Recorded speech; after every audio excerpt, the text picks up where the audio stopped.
Buenos días a todas y a todos. Bienvenidas y bienvenidos a este curso de verano sobre el mundo de Carlos V, la mujer en la Europa renacentista y el Nuevo Mundo. Comenzamos este curso con una ponencia inaugural a cargo del profesor Gustav Jansen.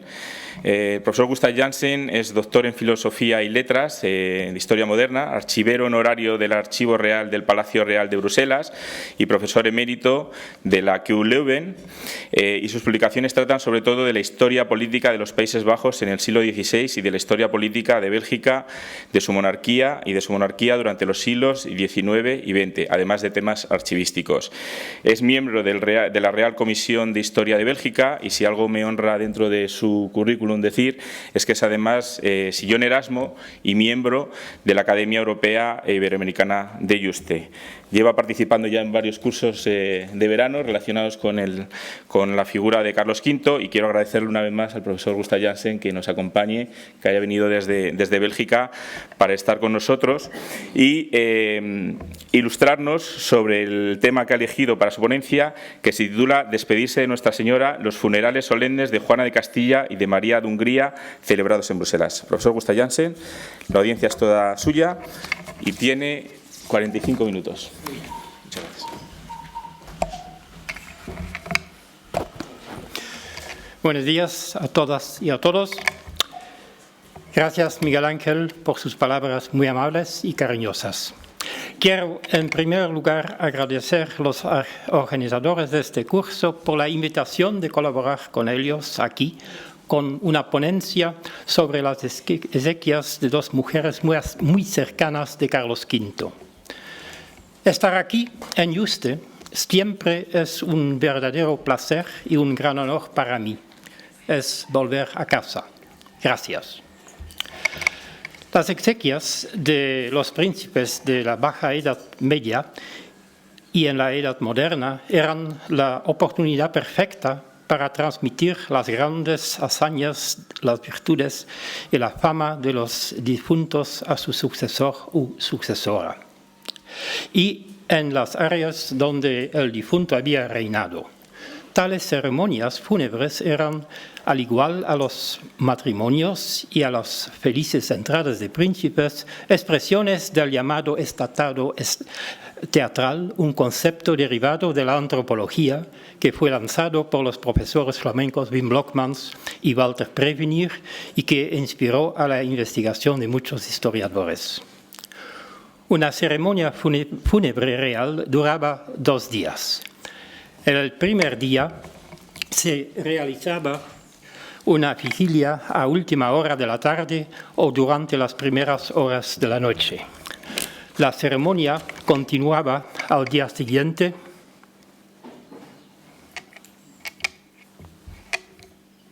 Sí, funciona. Al día siguiente, generalmente con la celebración de 3 misas y con un sermón fúnebre. Tanto el primero como el segundo día se realizaba una procesión desde el palacio hasta la iglesia. En los Países Bajos borgoñones, este ritual funerario se convirtió en una práctica común a partir de finales del siglo XV. El ejemplo por excelencia de exequias reales en los Países Bajos era la ceremonia que se organizó en Bruselas en memoria de Carlos V en 1558. Varios historiadores ya han estudiado en profundidad estas impresionantes funerales y la fuente iconográfica por excelencia de la procesión fúnebre es la serie de grabados de Johannes y Lucas van Deutecom con el texto La magnifique et somptueuse pompe funèbre faite pour le très victorieux empereur Charles V, publicado en Amberes en 1559 por Cristóbal Plantin. Nuestra presentación se centra en las ceremonias funerarias que se llevaron a cabo en Bruselas para 2 familiares femeninos muy cercanos de Carlos V. La ceremonia de 1555 en honor de la reina Juana de Castilla y la de 1558 en honor de María de Hungría.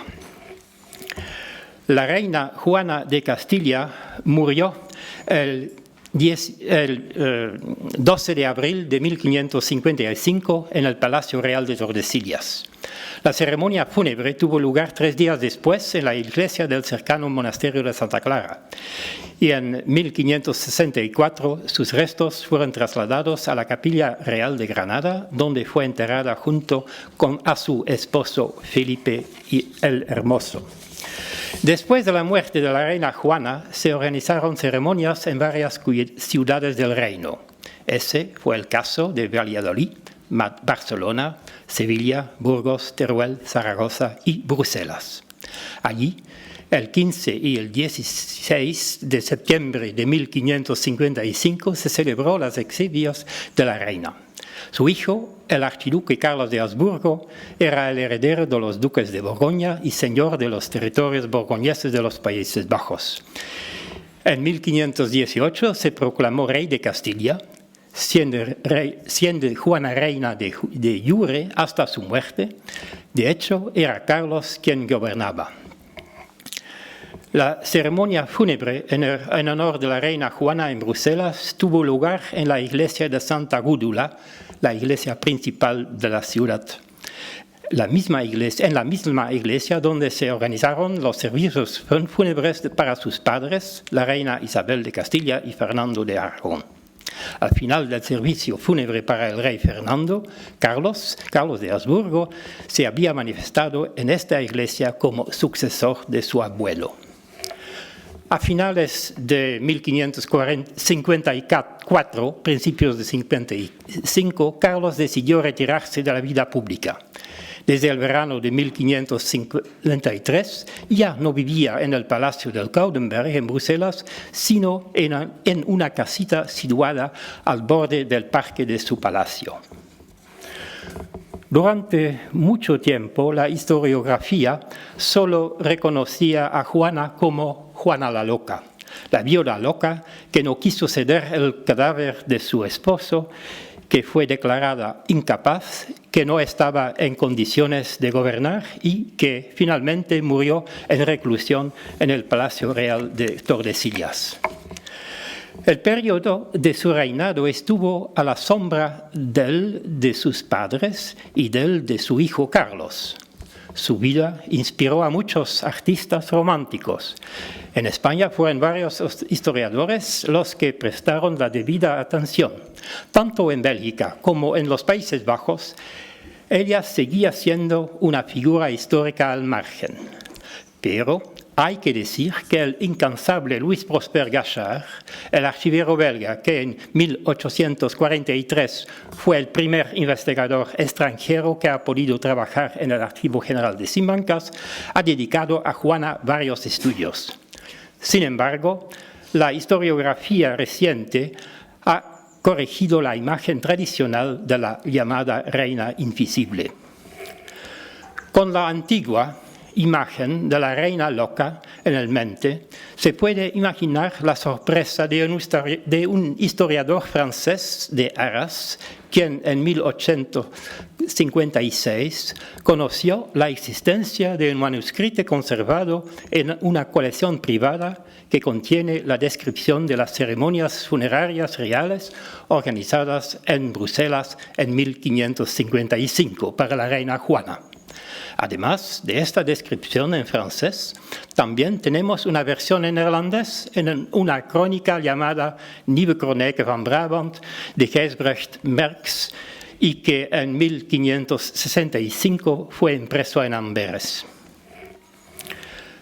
La noticia de la muerte de la reina Juana llegó a Bruselas el 9 de mayo de 1555. Ese día, a las 9 de la noche, sonaron las campanas de la iglesia de Santa Gúdula. Desde el día siguiente y hasta el 4 de junio, las campanas de todas las iglesias de Bruselas sonaban diariamente en memoria de la reina fallecida. Desde el momento en que en Bruselas se conoció la noticia de la muerte de la reina, se empezó a preparar todo para el solemne funeral que tendría lugar cuando el príncipe Felipe llegara a Bruselas.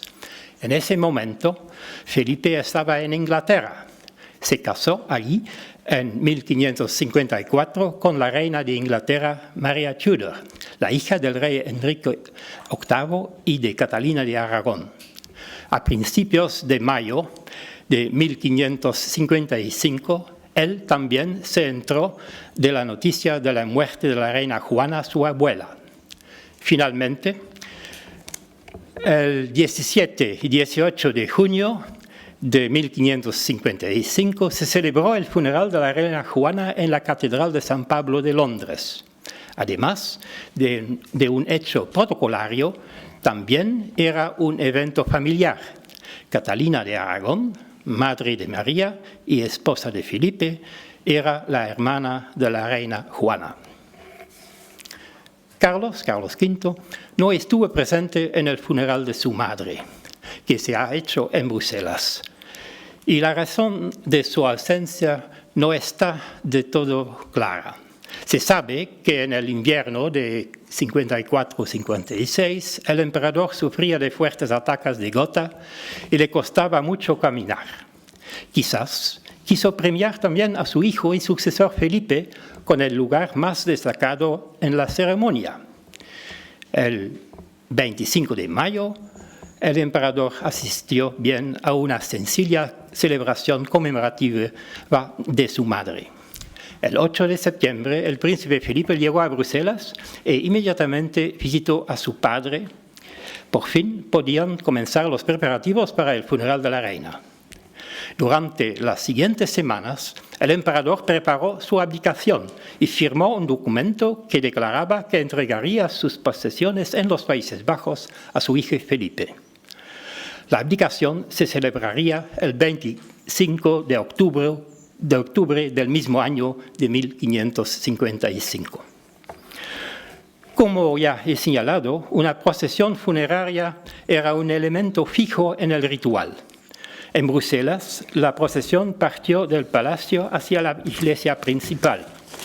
Desde la plaza frente al Palacio del Coudenberg, el camino hacia la iglesia estaba cercado por una valla y 250 postes. A ambos lados del recorrido, 174 miembros de los diferentes artesanados de Bruselas se han puesto sosteniendo antorchas encendidas.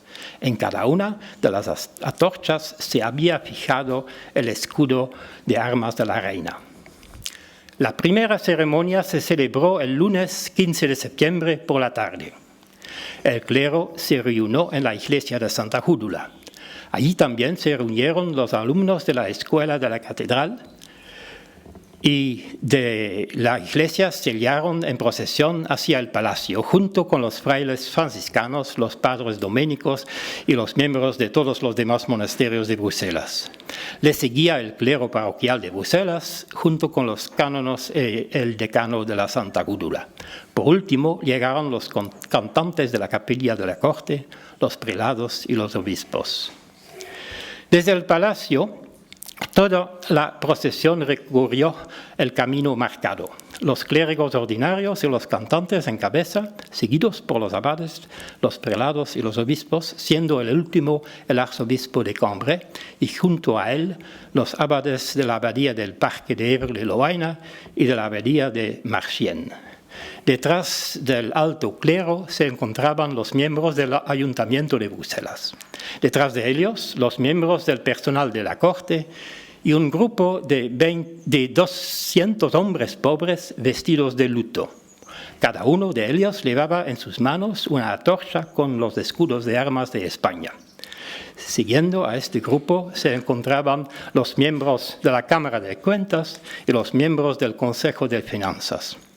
Detrás iban los príncipes, los condes y los embajadores de los príncipes extranjeros. Después salieron 18 trompetistas, 9 con estandartes negros en la trompeta, mientras que otros 9 portaban el estandarte del emperador. A continuación se encontraban los heraldos de armas, los mayordomos y un caballo negro vestido con un paño negro adorado con bordes dorados. En la silla de señora había una almohada con una corona y la corona fue de oro y adornada con perlas, rubíes y diamantes. El escudero principal guiaba al caballo. Iba precedido por 4 heraldos que llevaban los escudos de la reina y que representaban a sus 4 reinos, es decir, Castilla, León, Aragón y Sicilia. Le seguía el heraldo de armas de la reina, y este llevaba el escudo de armas de la reina y estaba flanqueado por Lamoral, conde de Egmont, y por Martín de Gorea y Aragón, conde de Ribagorza. Inmediatamente después del caballo con la corona seguía el príncipe Felipe, rey consorte de Inglaterra. Iba a pie y llevaba una gran capa de luto cuya capucha le cubría la cabeza. 4 hombres portaban la cola del manto. Después del príncipe vienen el nuncio papal, el obispo de Arras y Viglio, el presidente del Consejo Privado de los Países Bajos. Estos iban seguidos por una serie de nobles y por los caballeros de la Toisón de Oro, y estos nobles eran acompañados de alabaderos y por fin los arqueros cerraban la procesión. Cuando todos llegaron a la iglesia, el príncipe Felipe fue recibido como, cito, el muy noble, muy poderoso y muy generoso rey de Inglaterra. Estamos bien informados sobre la decoración de la iglesia. El pasillo central estaba separado de los pasillos laterales con telas negras y encima de estas se habían colocado los escudos de la reina. Los altares, situados contra los pilares, estaban cubiertos con telas negras que exhibían cruces de color rojo carmesí. Había 2 velas con el escudo de armas de la reina en cada altar. Entre los primeros 4 pilares de la iglesia se había erigido una capilla ardiente. Era una construcción de 3 niveles, cada uno de aproximadamente 4 pies de altura y con alrededor de 700 velas. El nivel inferior estaba cubierto con un paño negro y sobre él había un paño de terciopelo con el escudo de armas de la difunta. Los niveles superiores estaban decorados con un paño dorado, con otra vez el escudo de armas. En las 4 esquinas de la construcción había velas y escudos de los 4 reinos de la reina fallecida. Ángeles fueron colocados en las 4 esquinas del primer nivel. Estas figuras estaban vestidas y cada una llevaba un escudo de armas de la reina. Alrededor de la capilla ardiente se colocaron 4 grandes candeleros con velas. Coronaba la construcción una gran tela dorada bordeada con una cruz de terciopelo de color rojo carmesí. En el féretro se colocó la dicha corona real sobre una almohada dorada junto a él, con los 4 escudos de armas que los heraldos habían llevado. No existe una imagen de la capilla ardiente del funeral de la reina Juana en Bruselas, pero la representación de la capilla ardiente que se construyó para el funeral de Carlos V nos ofrece una idea de cómo sería tal construcción. A la derecha de la capilla ardiente se había erigido un pequeño oratorio para el príncipe Felipe. Los embajadores se juntaban justo enfrente de la misma. Más hacia el altar mayor, en ambos lados, se encontraban los lugares destinados a los prelados. Más hacia abajo se encontraban los nobles ingleses y los caballeros del Toisón de Oro. Detrás se construyó una plataforma para el coro. La ceremonia religiosa oficiada por el arzobispo de Cambrai empezó una vez que el príncipe y los demás dignatarios tomaran asiento. Siguieron 3 lecturas cantadas. Después del servicio, todos, excepto los clérigos, se dirigieron al palacio. El grupo de los 200 personas pobres con antorchas encendidas a mano abría la procesión. El príncipe Felipe le seguía a caballo. Al día siguiente, 16 de septiembre, todos aquellos a los que se esperaba en la procesión se reunieron a las 8:30 de la mañana en la plaza frente al palacio. Los clérigos esperaban en la iglesia de Santa Gúdula, donde cantarían 2 misas, una en honor del Espíritu Santo y otra en honor de la Virgen María. A las 9 la procesión partió del palacio hacia la iglesia. La misa de Requiem fue celebrada allí en presencia de todos. En la ofrenda, el príncipe Felipe recibió una vela con los escudos de armas de la reina. En esa vela se había fijado una pieza de oro. El príncipe se levantó, avanzó y se arrodilló ante el altar mayor y ofreció la vela con la moneda de oro. A continuación, escuchó el sermón fúnebre desde su oratorio. El sermón fue pronunciado por el padre Antoine Avé, dominico, que señala a los presentes que por tradición se debe guardar luto por la muerte de sus seres queridos. Según él, la alabanza no es útil para la difunta, pero otros sí pueden beneficiarse de ella, imitando las virtudes y las calidades de la difunta. Conmemoraba después que la reina era la hija de los reyes católicos que habían llevado la paz a Castilla y que habían conquistado Granada y otras ciudades. Conmemoraba también que el rey Fernando había anexionado el Rossinyol a Aragón, que había conquistado Nápoles de los franceses y que había establecido su poder en varias áreas de África. En todo, continúa el padre Avé, el rey Fernando siguió el sabio consejo de su esposa Isabel, a quien comparó con Pompeia Plotina, la esposa del emperador romano Trajano. Esta ilustre pareja de los reyes católicos fue, según Avé, la fuente de donde nació la reina Juana. Avé continuaba que Juana, en su matrimonio con el archiduque Felipe de Borgoña, había sido casta como Sara, adorable como Raquel y fértil como Lía. Por lo tanto, podría compararse con la mujer a la que se canta en el Salmo 128, tu esposa será como vid fecunda en medio de tu casa. La vid real había dado a luz a 6 hijos, 2 varones y 4 hijas que defendieron la fe y la Iglesia Católica en todas partes. También elogiaba a Avé los nietos y sobre todo el príncipe Felipe, rey consorte de Inglaterra, que era presente. Según Avé, el hecho de que la reina Juana se hubiera retirado después de la muerte de su marido y hubiera dejado la administración a su hijo Carlos fue un hecho magnánimo. Ella nunca se volvió a casar y se convirtió, y cito, en una viuda casta que nunca se ha puesto en primer plano. Después de la misa, el heraldo del toisón de oro se adelantó y pidió en voz alta al príncipe Felipe que descubriera su cabeza. A continuación, el príncipe salió de la iglesia y ya con la cabeza descubierta regresó a caballo al palacio mientras observaba con afecto a las personas que lo rodeaban y le deseaban una larga y buena vida. La segunda ceremonia que vamos a tratar es la que se celebró en 1558 en Bruselas en memoria de María de Hungría.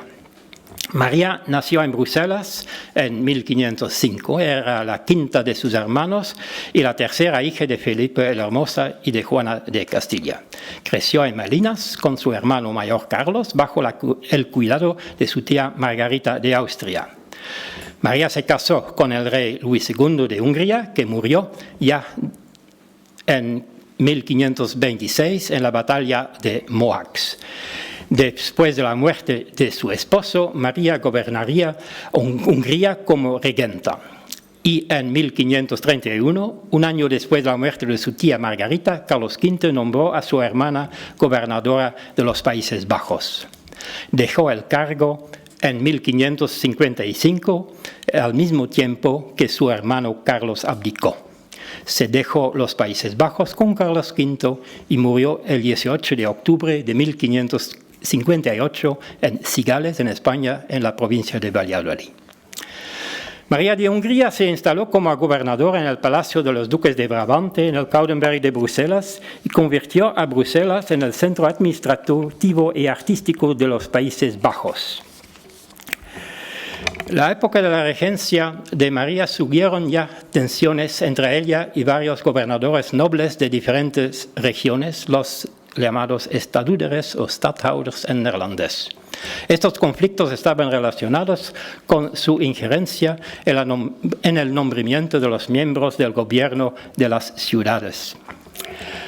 A finales de la década de 1530, la actividad económica en los Países Bajos era decadente y había convertido a oposición a nuevos impuestos.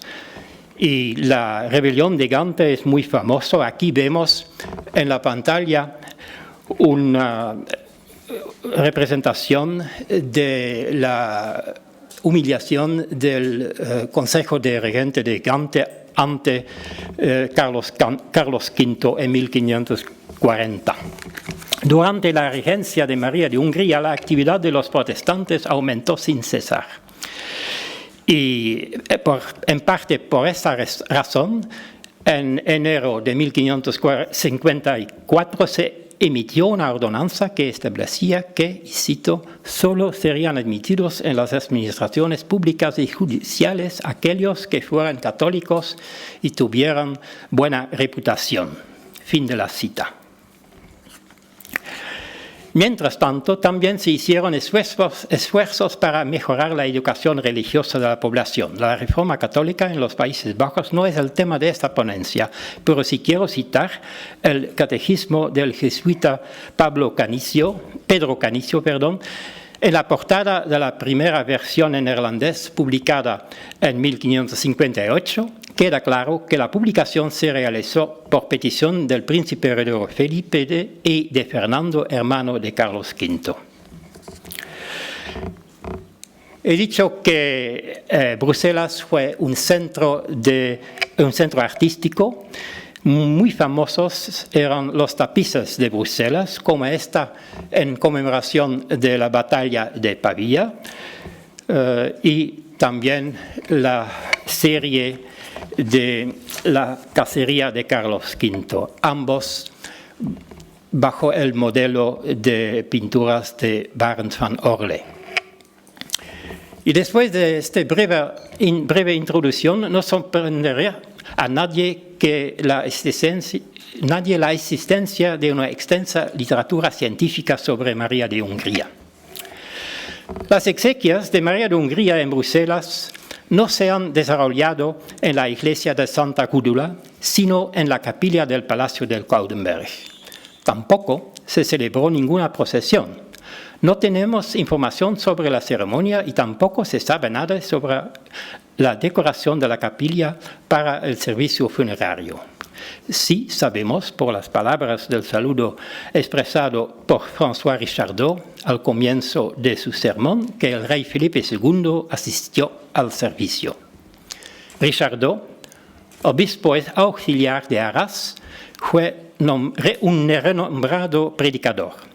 Él fue quien, el 30 de diciembre de 1558, pronunció el sermón fúnebre en el servicio conmemorativo a Carlos V, en la iglesia de Santa Gudula. El sermón pronunciado por Richardot durante el funeral de María de Hungría era en francés, y el texto fue impreso en 1559 por Cristóbal Plantin. El libro también contiene otras dos homilías que Richardot pronunció en el mismo año, la de Carlos V y la de María Tudor. De los tres textos, el referido a María de Hungría era el más personal. Richardot comenzó su sermón señalando que en la Biblia no solo hay hombres muy meritorios, sino que también hay mujeres fuertes como Débora, Judith y Esther. También es el caso en la actualidad, continúa Richardot mencionando a Carlos V y sobre todo a su hermana María. El rey bíblico Salomón se cita tradicionalmente como un ejemplo de un buen príncipe.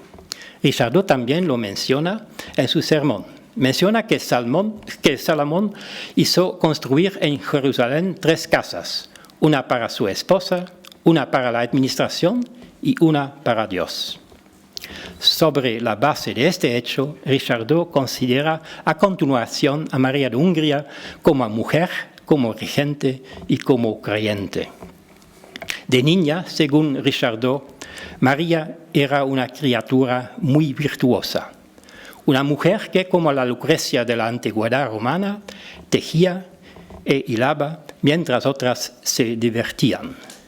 Del mismo modo, María de Hungría no se comía su pan en la ociosidad y su lámpara no se apagaba por la noche. Como joven mujer, continúa Richardot, contrajo matrimonio con un hombre honorable. Sin embargo, su felicidad duró poco porque su marido murió en la guerra contra los turcos. Por respecto a él, nunca se volvió a casar. Se mantuvo fiel a la memoria de su esposo como Sara a Abraham y como la romana Porcia a su esposo Bruto. Después de la muerte del rey Luis II, María de Hungría siguió el ejemplo de Judith, quien, después de la muerte de su esposo, se puso la túnica de viuda y ya no usaba ropa de gala ni joyas. Esto, y cito, para complacer a aquello que mira en los corazones, en lugar de disfrutar de las miradas de los caballeros mundanos. En una palabra, María de Hungría llevó la vida de una viuda modesta y reflexiva. Felices tus servidores, dice Richardot, sirviéndose de las palabras dirigidas por la reina de Saba al rey Salomón. Como gobernadora, María de Hungría aseguró, según Richardot, que el país podría apoyarse sobre 3 pilares sólidos: buenas leyes, un buen gobierno y una buena defensa militar. Siguió a esto un elogio por su dedicación al buen gobierno. Richardot lo formula de siguiente manera, y como antiguo archivero me gusta citar esto. Ella nunca hizo nada más que consultar archivos, cartas y documentos gubernamentales de esta provincia.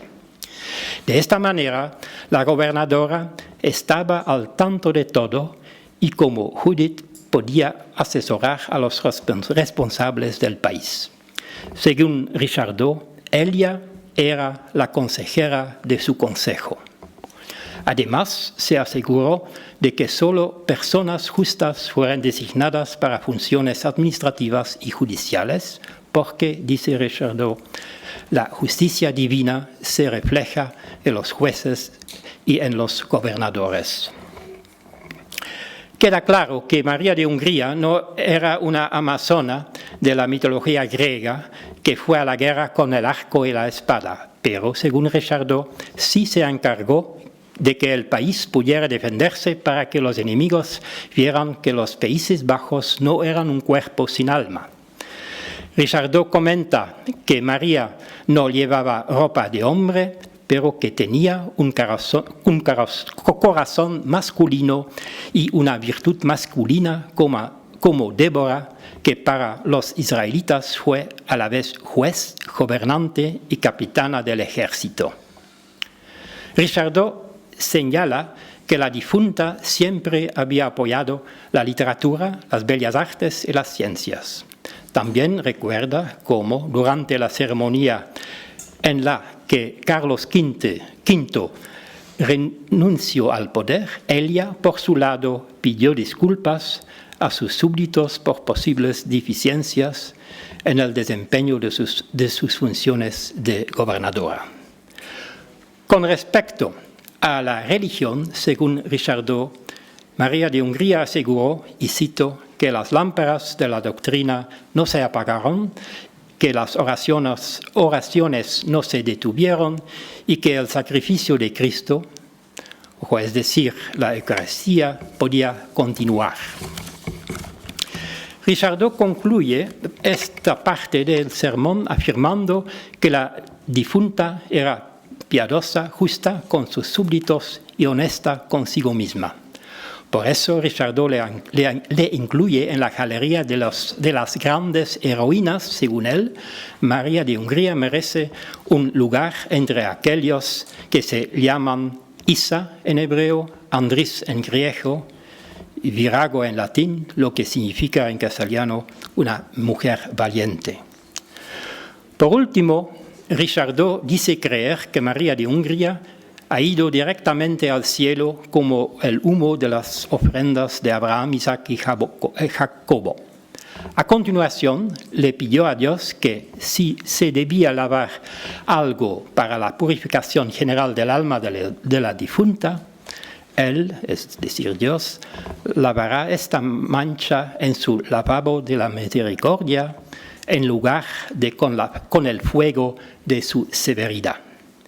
Si la difunta todavía tenía una deuda que resolver, Richardot expresa el deseo de que la deuda se pague con todo el bueno que hay en ella, en lugar de con su sufrimiento y a través de la sangre y el sacrificio de nuestro Señor Jesucristo, en lugar de con fuertes dolores en el purgatorio.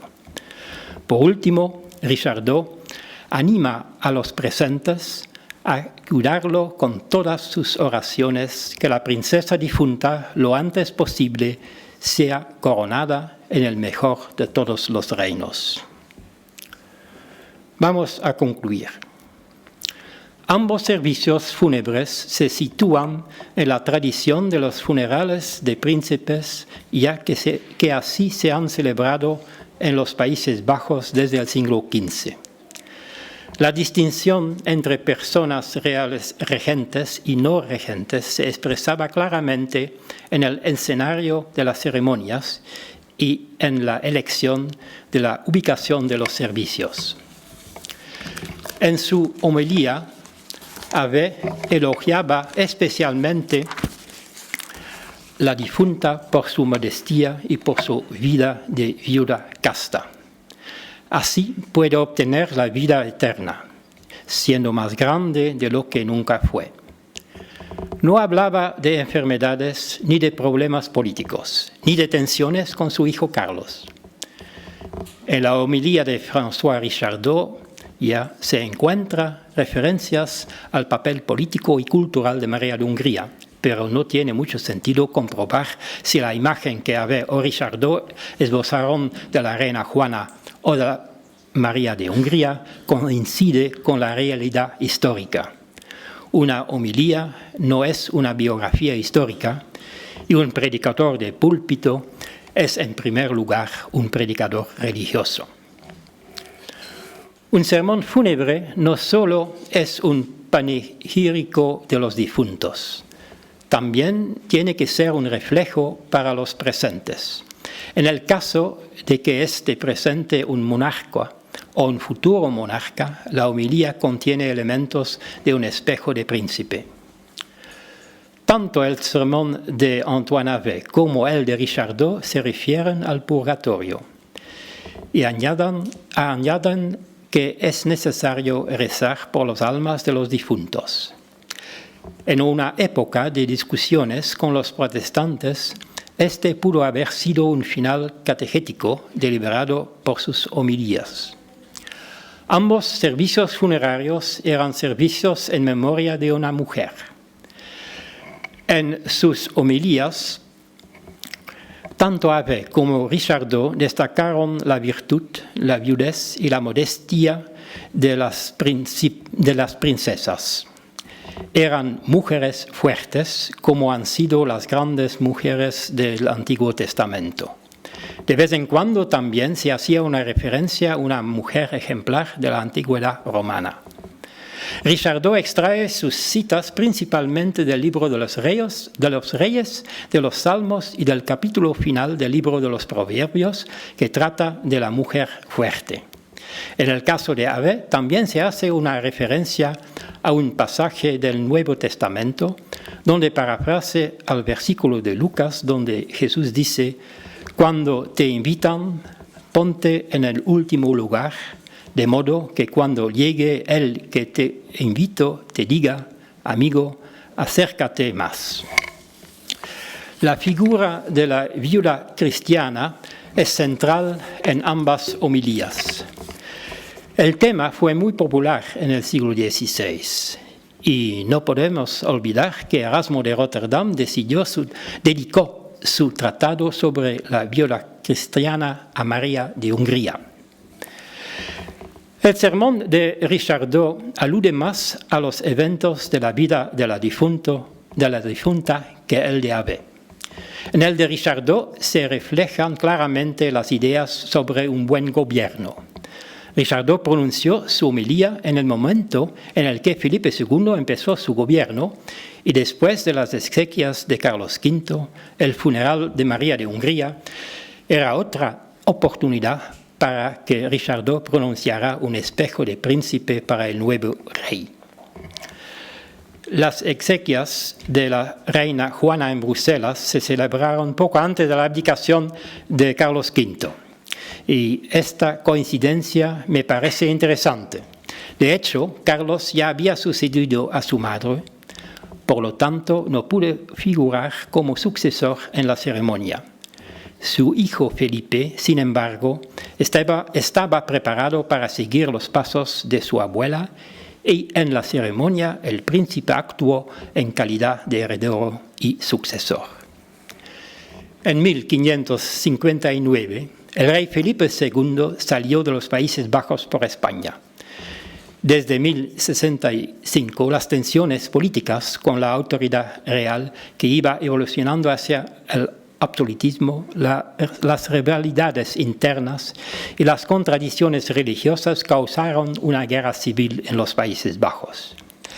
En la década de 1580, esta guerra civil se convirtió en un conflicto armado entre dos grupos en los Países Bajos. Por un lado, los territorios rebeldes del norte y por otro lado, las regiones leales al rey.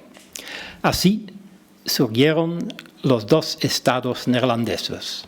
Por un lado, los Países Bajos españoles o católicos y por otro lado, la República de los Países Bajos Unidos. En 1648, esta situación fue reconocida internacionalmente en el Tratado de Münster. A partir de entonces, las 17 provincias de Carlos V y de María de Hungría, que están representadas en la cartografía como el Leo Belgicus, estos Países Bajos quedaronse en la memoria colectiva de Flandes como una referencia al que se ha llamado el buen tiempo de Carlos V. Muchísimas gracias.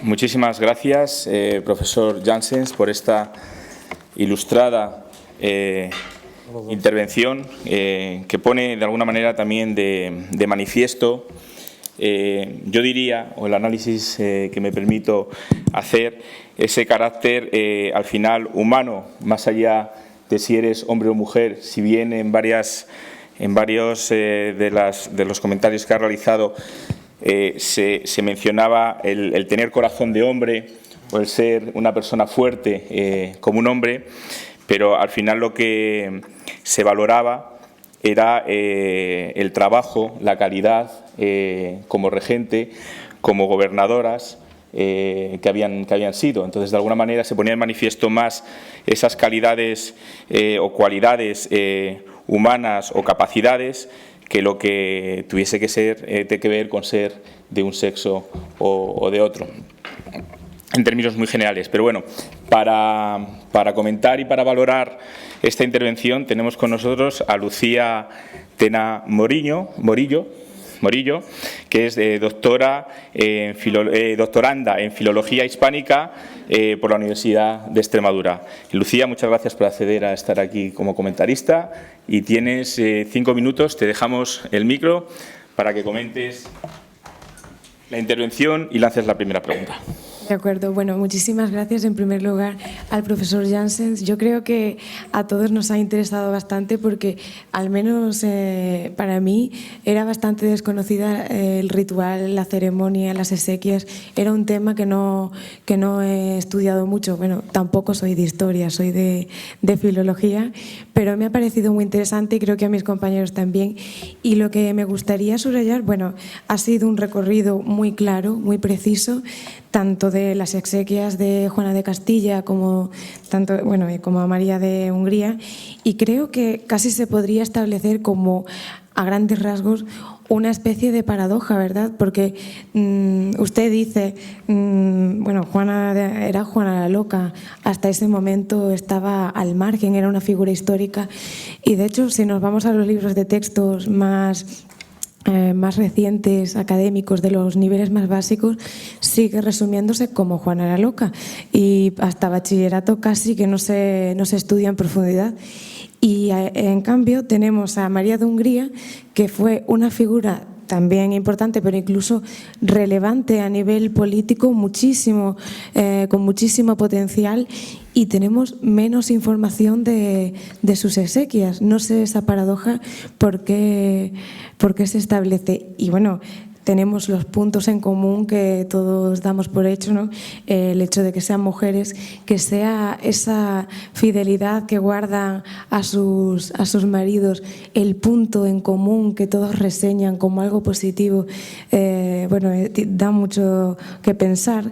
O que, por ejemplo, como ya ha comentado él, pues que sea ese corazón masculino lo que sirva de halago, de elogio, ¿verdad? Pero mi pregunta, y creo que esto es lo que nos compete a los que nos encontramos aquí, a los que queremos investigar en estos temas, es ¿de qué modo recuperamos estas figuras de manera que no cometamos el error de juzgar con nuestra perspectiva actual y contemporánea figuras que no pertenecen a nuestras coordenadas? Quiere decir, es obvio que hay que recuperar la figura de Juana de Castilla desde otro punto de vista, y la de María de Hungría, y viendo estas exequias, viendo este recorrido que usted ha hecho, ¿de qué manera podemos aproximarnos a ella sin caer en el juicio de juzgarlas con nuestros valores, con nuestros...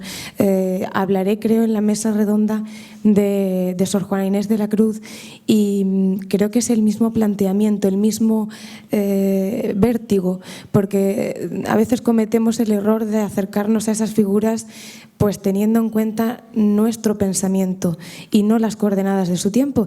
Y me pregunto qué líneas, qué trabajos de investigación se siguen para recuperar esas figuras tan emblemáticas, pero no por lo emblemáticas que fueron, sino en la praxis, por lo relevantes que fueron, sin perder el norte, claro.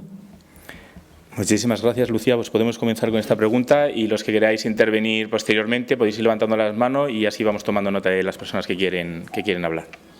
Gracias, y gracias por su exposición. Y me parece que debemos juzgar a las dos mujeres con los ojos de sus contemporáneas. Y por eso he citado algunas frases de ambos homilías. Claro está que es un tipo de sermón, pero sobre todo el sermón de François Richardot, que fue un hombre muy culto, apreciado como orador sagrado, que ha participado también al Concilio de Trento, nos muestra un ejemplar cómo en su tiempo se ha apreciado una mujer que ha sido gobernadora y que se compara con la mujer fuerte de la Biblia. Y entonces Richardot se refiere a una serie de mujeres de donde he mostrado grabados que ilustran la fortaleza de la mujer en todas sus obras y deberes sin ser un hombre.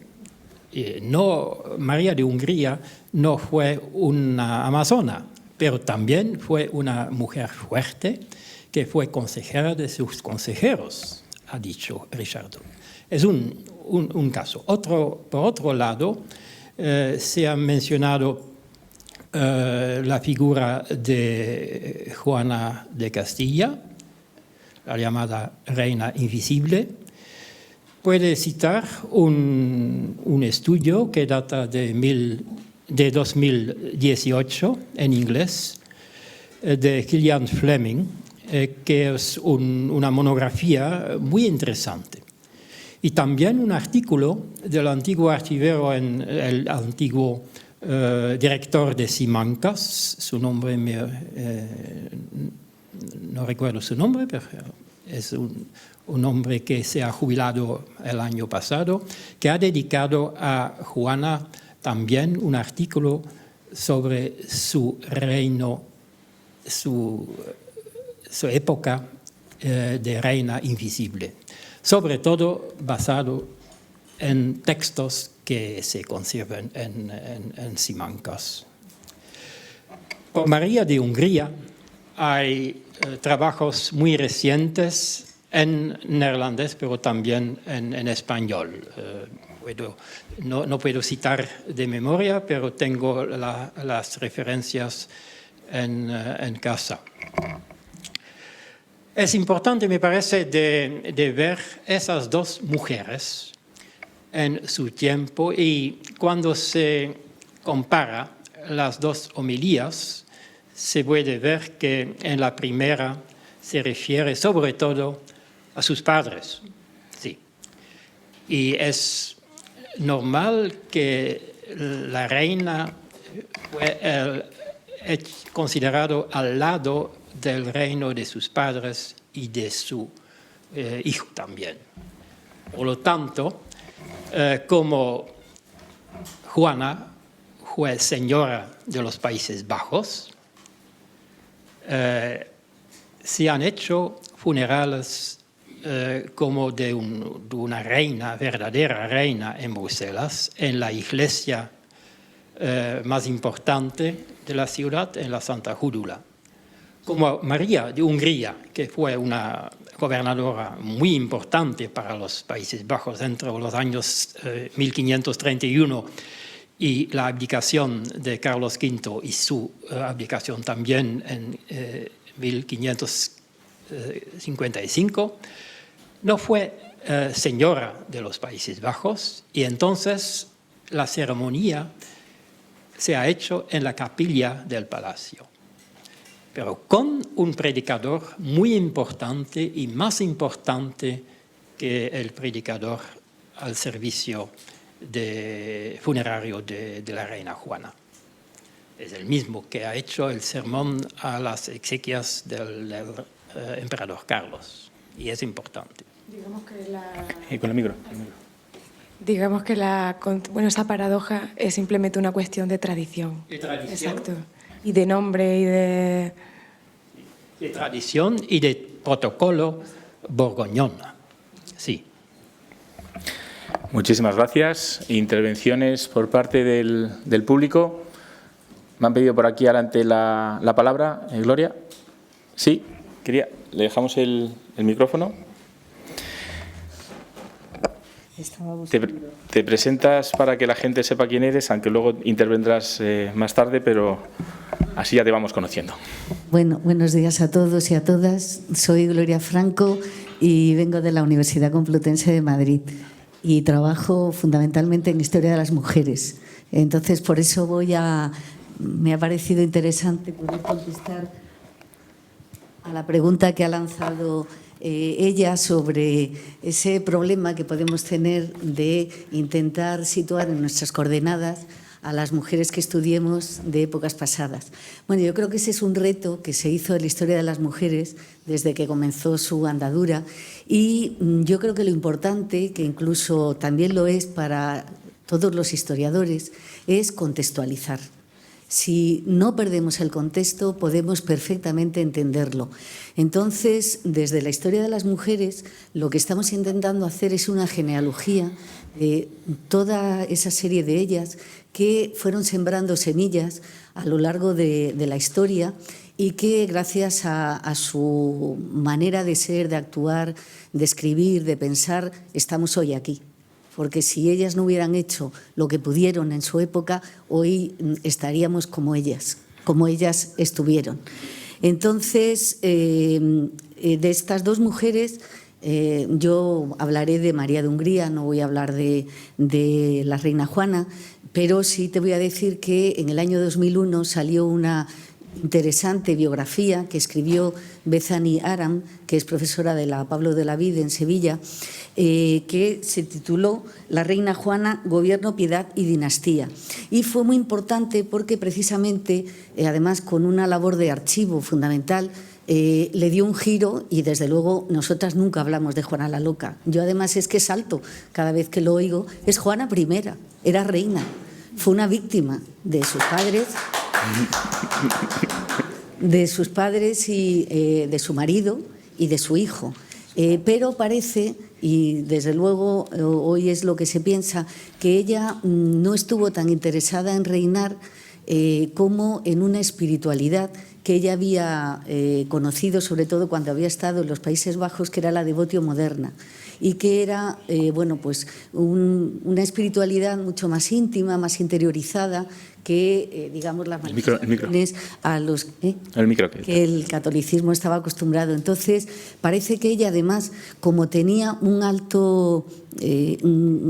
tenía una conciencia muy grande del valor de la dinastía, supo que si se oponía a su hijo podía crear un problema que ella no quería crear. Entonces, como que le dejó, a pesar de que él no se portó muy bien con ella, incluso la esquilmó, toda esa cultura material que también estamos estudiando ahora, de libros, de objetos, etcétera. Cada vez que iba se los cogía, y a su mujer, a Isabel de Portugal, le dio muchos de ellos. O sea que eso, entonces, por un lado.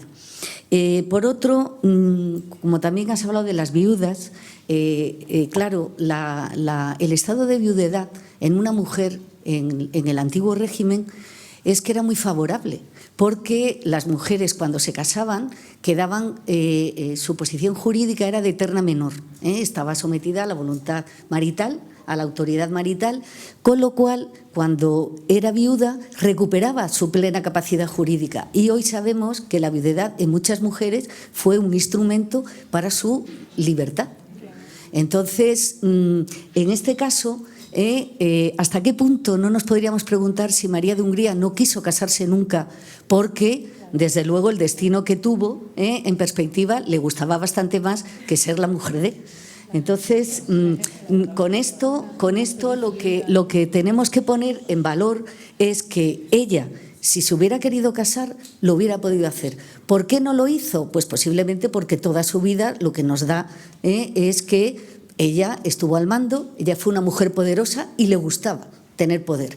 Entonces, aunque en el contexto de la época, y si vamos al padre Mariana, al propio Bodino, todos estos que decían que las mujeres no estaban hechas para el poder, claro, luego yo siempre me pregunto, y cuando veían que en el siglo XVI, no solamente las mujeres de los Austrias, tenemos también a Isabel I de Inglaterra, que desde luego era una mujer poderosa, ¿cómo entonces podían decir y en su discurso mantener que las mujeres no estaban aptas para el gobierno cuando eran testigos oculares, testigos directos de mujeres que eran todo lo contrario?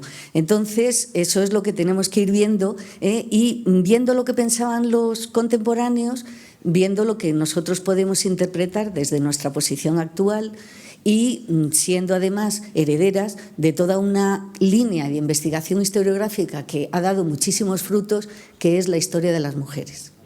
Pues muchísimas gracias, profesora Franco, por esta, digamos, aclaración y orientación también de cara a la alumna. No sé si el profesor Janssens tiene algo que comentar. ¿Hay alguna pregunta más por parte del público? Sí, allí al fondo.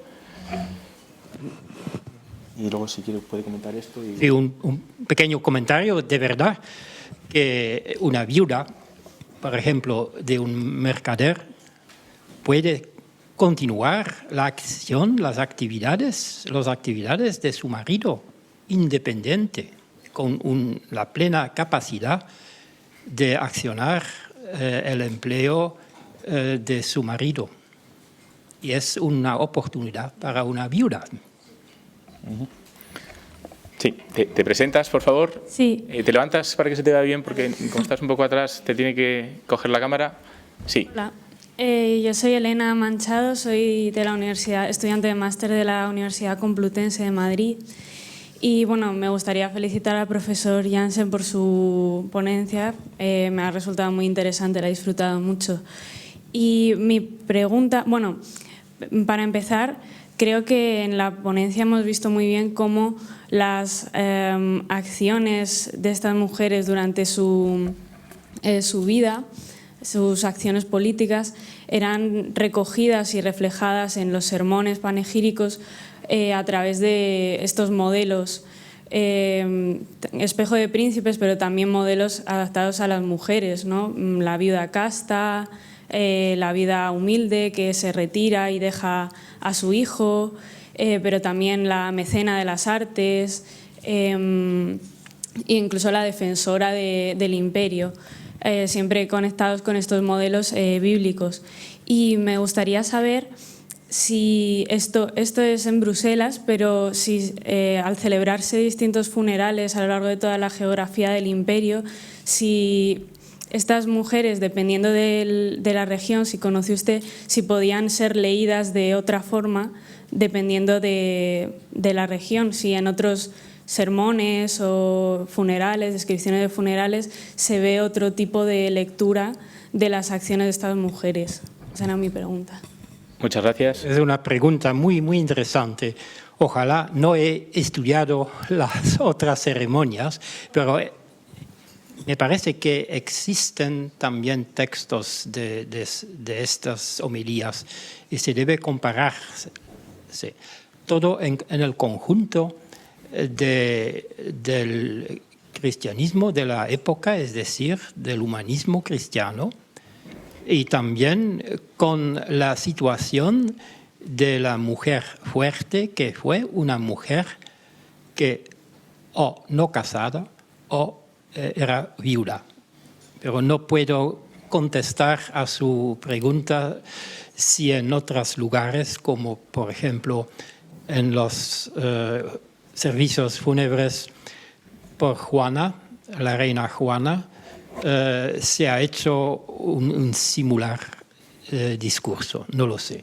La reina María de Hungría es otra cosa, se ha celebrado un servicio en Valladolid, me parece, no conozco documentos, no he buscado documentos, pero en Flandes fue la mujer más interesante al lado y como representante del imperio, como gobernadora. Y entonces fue la princesa de los Países Bajos también, pero no fue soberana.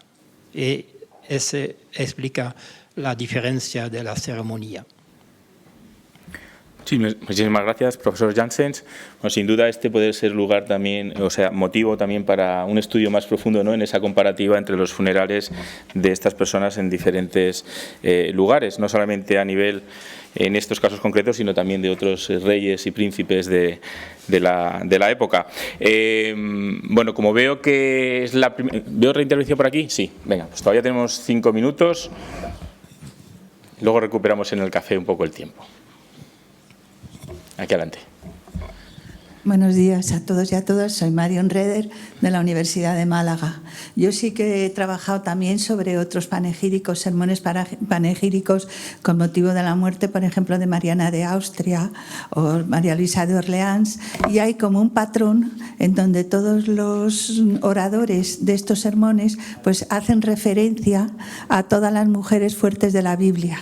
Yo creo que, en cierta manera, unos pues se tomaban, por así decirlo, nociones de otros sermones precedentes, entonces de alguna forma pues reincidían en esa comparación entre las mujeres fuertes de la Biblia y las reinas para ensalzarlas, aunque a lo mejor no tuvieran una comparación directa, pero sí que existe un paralelismo entre lo que ha expuesto el profesor Jansen y los sermones panegíricos de otras reinas, por lo menos en el caso de Málaga.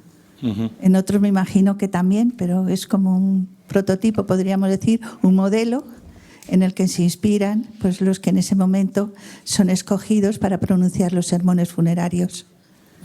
Muchísimas gracias, profesora Reder. No sé si tiene algo que comentar. Curiosamente, luego son ellas las que acaban siendo también ejemplos en discursos o en actos oficiales posteriores, ¿no? Bueno, pues con esto yo creo que podemos pasar al café. ¿Tenemos otra por ahí? Hay que levantar las manos antes, Jaime, profesor. ¿Alguna más antes de que se acabe el tiempo? Última pregunta, profesor Contreras. Bien, soy Jaime Contreras, de la Universidad de Alcalá, y no sé si decir todos y todas o todas y todos. Pero quería hacer alguna reflexión para concluir una pregunta al doctor Jansen. Yo confieso que estoy perplejo, y por tanto estoy muy interesado en la historia de las mujeres, pero me encuentro con una escasez, a mi modo de ver, conceptual importante. Y la reflexión que quiero hacer es la siguiente, es decir, estamos hablando de dos mujeres, Juana, la madre del emperador, y su hermana María, en un contexto del siglo XVI que es una sociedad confesional. Y por lo tanto el discurso de la mujer entra dentro de ese contexto de sociedad confesional. Y por lo tanto esto significa que cuando hablamos del género no podemos abandonar el discurso conceptual en el cual se mueve la dialéctica hombre y mujer. Pero en segundo lugar, y esta es la pregunta que quiero formularle, estamos ante dos mujeres que están sirviendo a un concepto dinástico. Y sin dinastía no se entiende el papel de ni una ni otra. Es decir, Juana y María, en los funerales de Bruselas, los predicadores hablan de ellas en tanto que mujeres que están sirviendo a la dinastía. El concepto fundamental es dinástico. Y dinastía significa familia de linaje con capacidad de ejercer la soberanía. Por lo tanto, no es una cuestión de mujeres, es una cuestión de dinastía. Es una cuestión de linaje dinástico, si se me permite. Naturalmente, que podemos decir que si Juana estaba loca o no, eso es una cuestión absolutamente irrelevante, porque el problema, más allá de la antropología personal, y yo me atrevo a hablar de la antropología personal porque me he dedicado una gran parte de mi vida a estudiar exactamente el problema del individuo, sea mujer o sea varón, en el contexto de la sociedad en la que se ubica. Pero entonces la cuestión es, yo le formulo, ¿cree usted que es eso exactamente? Que los dos predicadores que están elaborando ese discurso de honrar a la madre y a la hermana están ubicados dentro del contexto de dinastía. ¿Y qué importancia le da usted a eso? Sí, el contexto de la... Sí, el contexto de la dinastía es importantísimo. Me parece que las dos mujeres eran representantes del poder de la dinastía, sobre todo de los Habsburgo. Y entonces no se debe olvidar el contexto religioso, confesional, que usted ha indicado, que, por ejemplo, Richard II fue un obispo que asistió al concilio. Y también su texto es un texto de instrucción cristiana. Ha dirigido al heredero en ese lugar Felipe II, que fue presente. Y cuando se puede comparar la homilía que Richardo ha pronunciado en el servicio funerario de Carlos V, en el servicio funerario de Carlos V se puede leer todas las comparaciones y es un verdadero espejo de príncipes. Aquí tenemos algunos elementos. Y es importante también de decir y de encontrar porque, como dice el profesor, también es una homilía dinástica. Una homilía dinástica, pero también una homilía pronunciada en la ocasión del fallecimiento de una mujer. Y entonces intervienen las mujeres fuertes de la Biblia, que es tan lógico. Pero también, por este caso, no se puede encontrar las mujeres fuertes bíblicas en la homilía por Carlos V, ¿no? Es también un elemento femenino en el contexto. Es verdad que es un texto dinástico, sí. Y la figura de María de Hungría y también de la reina Juana es importante por la continuación de la dinastía que está presente en Bruselas, en ese lugar, en la persona de Felipe II. Es el heredero. La continuación, gracias a Juana, la reina de Castilla. Pues muchísimas gracias, profesor Jansen. Yo creo que con esto podemos dar por concluida esta primera ponencia inaugural, rica en contenidos, rica en reflexiones. Agradeceros a todos vuestra participación y un gran aplauso para el profesor y para la comentarista.